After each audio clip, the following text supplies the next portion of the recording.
Fala, turma! Boa noite! Vamos começar falando de cevada, né? Então, falando da cevada um pouquinho, eu não sei se vocês já ouviram o termo, mas é bem comum, principalmente quando a gente pega receitas americanas e tal.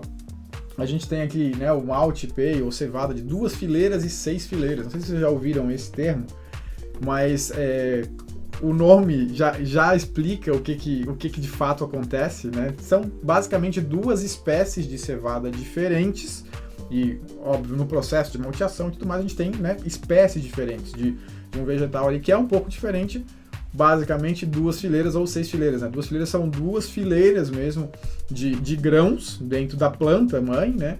Enquanto 6 fileiras tem 6 fileiras. O que representa isso? A gente tem muito mais matéria vegetal, quando a gente está falando de cascas, o malte em si, depois do processo de malteação, ele é um pouco diferente, a cevada é diferente, o teor de proteína é diferente, o teor de enzimas é um pouquinho diferente, sensorial também é um pouquinho diferente.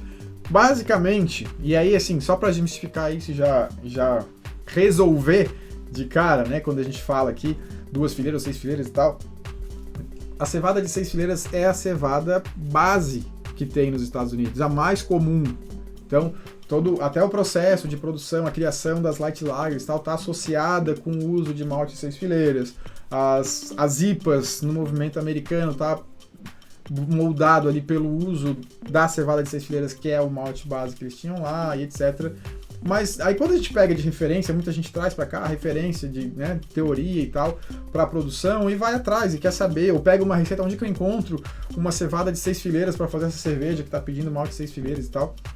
A verdade é que praticamente nos Estados Unidos se usa e no resto do mundo é muito mais comum, praticamente só se usa malte de 2 fileiras, aqui no Brasil também. Vai chegar um ou outro malte americano e tal, que é de 6 fileiras, mas eu diria que é quase dispensável. Tem algumas características, principalmente com relação à questão de nível, né? Um pouquinho de proteína a mais, mas principalmente também a questão de enzimática e tal. Mas sensorialmente falando, pensa sempre que a gente usa maltes base, a gente vai trabalhar com malte de 2 fileiras e acabou. Então, beleza, a cevada, né, tem 2 espécies, mas basicamente a gente utiliza uma espécie, que é a mais comum do mundo, vamos dizer assim, e também a que tem aqui no Brasil. Por que a gente utiliza a cevada para fazer cerveja? Bom, tem uma série de fatores, vamos dizer assim, quase divinos no fim das contas, que a conjuntura deles e a soma de todos eles para deixar esse grão sendo especial para fazer essa cerveja. Algumas delas, tá? Relação de amido e proteína. A gente, tipo assim, é a relação perfeita.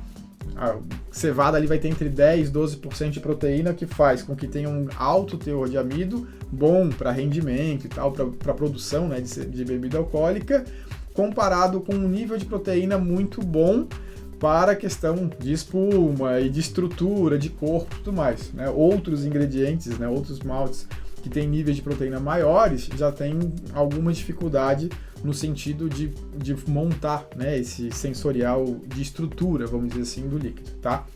Baixo teor de lipídios, então pouca gordura. Alguns outros grãos têm muito mais gordura. Então a referência de pouca gordura também é importante para a cerveja, retenção de espuma, essa coisa toda.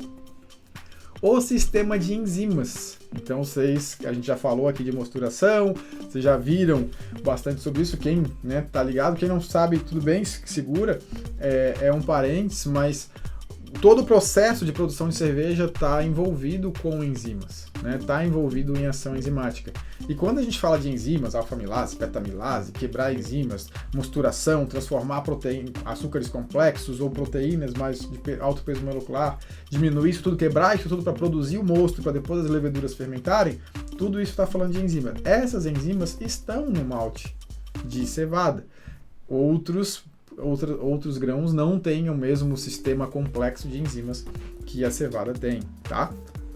Casca para proteger os grãos. Então, alguns grãos, trigo, por exemplo, não tem casca.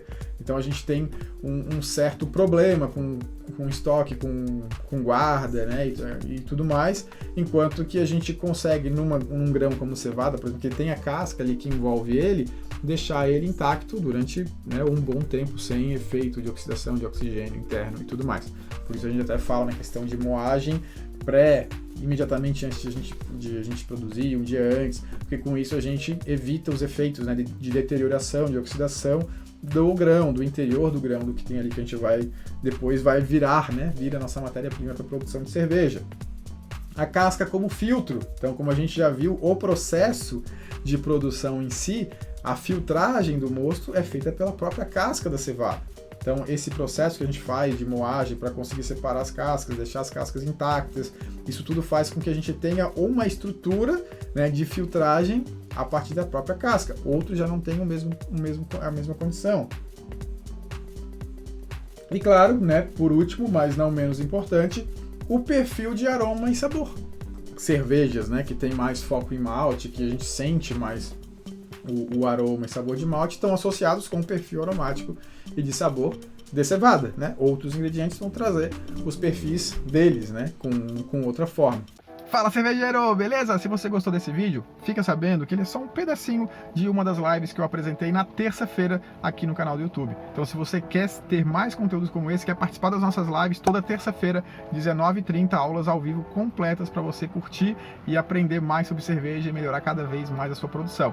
Já curte esse vídeo se você gostou e, claro, se inscreve no nosso canal toda terça-feira, 19h30, a gente tem encontro marcado. Te espero. Valeu!